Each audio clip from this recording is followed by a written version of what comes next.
Upat ka bulan na ang nilabay, sukad na hack ang Facebook account ni alias Julius. Samtang ga-scroll siya sa social media, aduna matud pa'y nag-notify kung gusto niya og load, pinaagi lamang sa paghatag sa cellphone number ug isend usab ang code. Duha ka oras lang milabay, sukad na hatag niya, dili na ma-open iyahang account.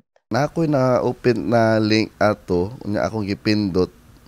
Pag pindot ato, na ini suludan nga sa akong messenger ba?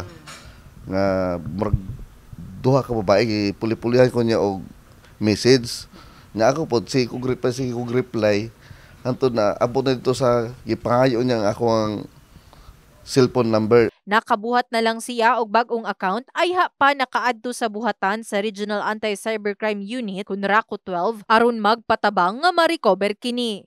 Kulbaan ko kay basig wala ta kabalo ba basig pusasal tagkalit nga adtuon ta sa atong trabaho wala ta kabalo na scam na data nga naghimo po bagong account gyapon pero mao lang gyapon ang ngalan ang nang scam karon dati ako ang pangalan niya gamit kumpleto yun karon ang iyang pangalan gidala nga bag-o mao to bag-o na po niyang pangalan pero ako ang picture.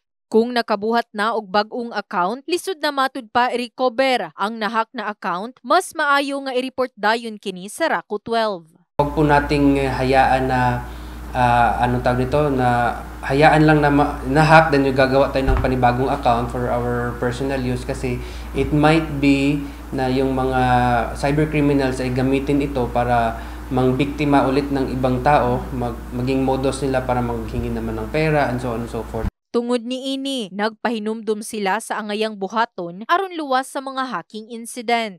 So never ever click any link na para sa iyo ay bago or doubtful kayo or questionable na mga links. Nakatala usab ang Rako 12 og 28 ka kaso sa hacking mao ang illegal access. In the heart of changing lives. Kini si Brigada Liza Labajo sa Brigada News Jansan. Brigada News.